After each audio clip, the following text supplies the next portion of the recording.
जीवन संग्राम सारस्वत ट्रस्टर चतुर्दश वार्षिक उत्सव उन्मोचित है पुस्तक एवं बंधु मिलन कार्यक्रम। जीवन संग्राम सारस्वत ट्रस्टर चतुर्दश वार्षिक उत्सव प्रत्येक वर्ष भली चलित वर्ष पारंपरिक भावे अनुष्ठित हो जाइछि।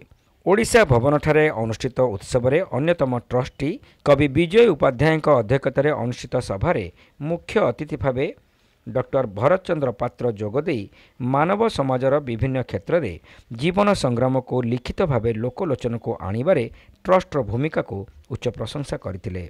चलित वर्ष साहित्य सामाजिक अंगीकार शीर्षक पुस्तक को यह अवसर में अतिथि माने उन्मोचन करथिले। विजय उपाध्याय द्वारा लिखित 26 गोटी प्रबंध एवं एक साक्षात्कार यह पुस्तक रे संकलित करा जायछि।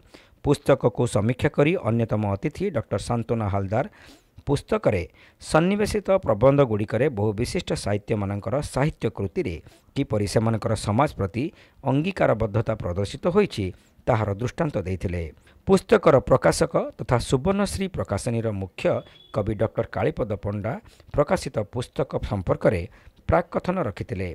सम्मानित अतिथि भावे पूर्वतन विधायक प्रदीप्त पंडा जोगदे ट्रस्टर कार्य को उच्च प्रशंसा करथिले। ट्रस्टर परिचालना निर्देशक इंजीनियर डॉक्टर हृषिकेश साहूंकर जन्मदिन अवसर में अनुष्ठित यह उत्सव में इंजीनियर डॉक्टर साहू ट्रस्टर आभिमुख्य संपर्क में सूचना प्रदान करथिले। डॉक्टर अरूप अभिषेक अतिथि मानकर परिचय प्रदान करथिबा बेले ट्रस्टर अन्यतम सदस्य गौरांग पाणिग्राही स्वागत अभिभाषण प्रदान करथिले। विभिन्न सामाजिक एवं गण संगठन मानक पक्षरु इंजीनियर डॉक्टर साहू को जन्मदिन अवसर में पुष्पगुच्छ प्रदान पूर्वक शुभेच्छा प्रदान करा जायतिला। कवि इंजीनियर कुमार कार्तिक समस्त को धन्यवाद अर्पण करथिले। कार्यक्रम आरंभ में लोकप्रिय चलचित्र अभिनेता उत्तम महांती एवं विशिष्ट कवि प्रहराज सत्यनारायण नंदक वियोग में ट्रस्ट पक्षरु शोक प्रस्ताव गृहीत होइतिला। ए उत्सव में बालेश्वर बहु बुद्धिजीवी साहित्यिक एवं सामाजिक कर्मी जोग देथिले।